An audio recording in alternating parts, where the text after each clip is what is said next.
भाजपा सांसद जगदंबिका पाल ने लोकसभा में नेता प्रतिपक्ष और कांग्रेस सांसद राहुल गांधी के हालिया बयान पर कड़ी प्रतिक्रिया दी। चुनाव सुधारों पर चल रही संसदीय चर्चा के दौरान उन्होंने कहा कि राहुल गांधी जिस मुद्दे को लेकर सरकार की आलोचना कर रहे हैं वो पूरी तरह तथ्यों से परे है और इससे जनता के बीच अनावश्यक भ्रम फैलाने की कोशिश की जा रही है।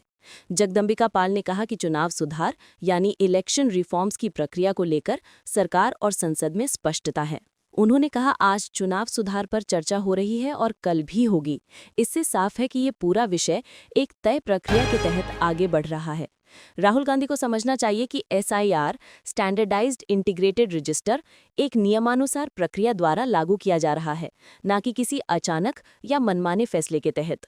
उन्होंने आगे कहा कि चुनाव कराने की विधि और मतदाता सूची तैयार करने का अधिकार संविधान ने चुनाव आयोग को दिया है। अगर पूरे देश में एक समान मतदाता सूचित होनी है तो उस सूची को बनाने और अपडेट करने का अधिकार चुनाव आयोग को ही है, उन्होंने जोर देते हुए कहा। पाल ने राहुल गांधी पर दोहरे मानदंड अपनाने का आरोप भी लगाया। उन्होंने कहा कि जिस प्रकार राहुल गांधी आज केंद्र पर आरोप लगा रहे हैं, बिहार में चुनावों के दौरान कांग्रेस ने ठीक ऐसे ही दावे किए थे। बिहार की जनता ने जिस तरह का जनादेश दिया है उससे स्पष्ट है कि जनता ने उनके आरोपों को खारिज कर दिया है। ऐसे में राहुल गांधी को कम से कम चुनाव आयोग पर आरोप लगाना बंद कर देना चाहिए। उन्होंने कहा, भाजपा सांसद का कहना था कि चुनाव आयोग पर सवाल उठाने से न केवल संवैधानिक संस्थाओं की विश्वसनीयता प्रभावित होती है, बल्कि इससे देश की जनता के बीच अनावश्यक भ्रम भी फैलता है। ये केवल जनता में भ्रम पैदा कर रहे हैं और राजनीतिक लाभ के लिए लोकतांत्रिक संस्थाओं को संदेह के दायरे में ला रहे हैं, जो देश के लिए सही नहीं है, उन्होंने कहा। जगदंबिका पाल ने अंत में कहा कि लोकतंत्र की मजबूती के लिए जरूरी है कि चुनाव आयोग जैसी स्वतंत्र संस्थाओं का सम्मान किया जाए और राजनीतिक दल चुनावी सुधारों को रचनात्मक दृष्टिकोण से देखें, न कि राजनीतिक हमले का माध्यम बनाएं।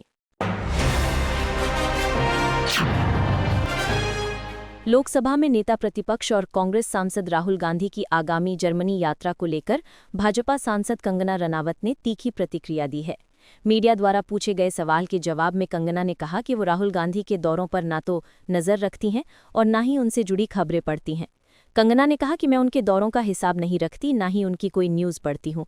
ऐसे में मैं उनके टूर पर क्या कह सकती हूँ, लेकिन ये बात तो सब जानते ही हैं कि उनकी पार्टी क्यों सिंगल डिजिट में सिमट गई है।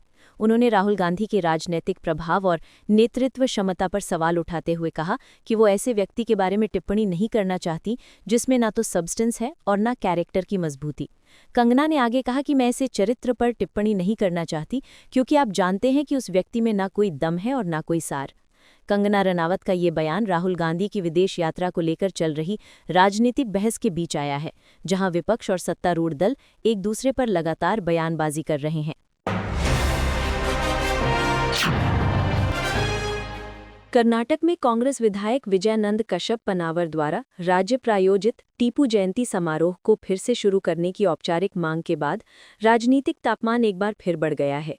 इसी मुद्दे पर प्रतिक्रिया देते हुए भाजपा नेता CT रवि ने कांग्रेस पर तीखा हमला बोला और टीपू सुल्तान के ऐतिहासिक चरित्र पर गंभीर सवाल उठाए। CT रवि ने कहा कि कांग्रेस टीपू सुल्तान को ऐसे पेश करती है मानो वे केवल स्वतंत्रता का सेनानी थे, जबकि इतिहास इससे बहुत अलग है। उन्होंने आरोप लगाया, वे किस बात का जश्न मनाना चाहते हैं? क्या वे ऐसे शासक को मनाना चाहते हैं जिसने अपने शासनकाल में कन्नड़ भाषा को हटाकर फारसी को बढ़ावा दिया? टीपू सुल्तान ने देवातेपरंबु गांव में कम से कम 15,000 लोगों की हत्या की थी और बड़ी संख्या में हिंदुओं का नरसंहार किया था। उन्होंने आगे कहा कि कांग्रेस कर्नाटक की जनता, विशेषकर SC समुदाय के लोगों को धोखा दे रही है।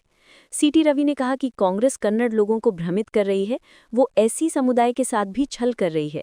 टीपू ने केवल ब्रिटिशों से ही नहीं बल्कि हिंदुओं से भी लड़ाई की थी। क्या कांग्रेस इस तरह के शासक का उत्सव मनाना चाहती है? बीजेपी नेता ने स्पष्ट किया कि उनकी पार्टी टीपू जयंती जैसे कार्यक्रमों का सख्त विरोध करती है और इसे फिर से शुरू नहीं होने देगी। उन्होंने कहा, हम इसे होने नहीं देंगे। टीपू सुल्तान को महिमा मंडित करने की कोशिश इतिहास को तोड़ने मरोड़ने जैसा है। टीपू जयंती का मुद्दा कर्नाटक की राजनीति में लंबे समय से ध्रुवीकरण का कारण रहा है। कांग्रेस इसे एक ऐतिहासिक और सांस्कृतिक कार्यक्रम के रूप में देखती है, जबकि भाजपा इसे सांप्रदायिक और विभाजनकारी मानती है। कश्यप पनावर की नवीन मांग के बाद ये विवाद एक बार फिर राजनीतिक बहस का केंद्र बन गया है।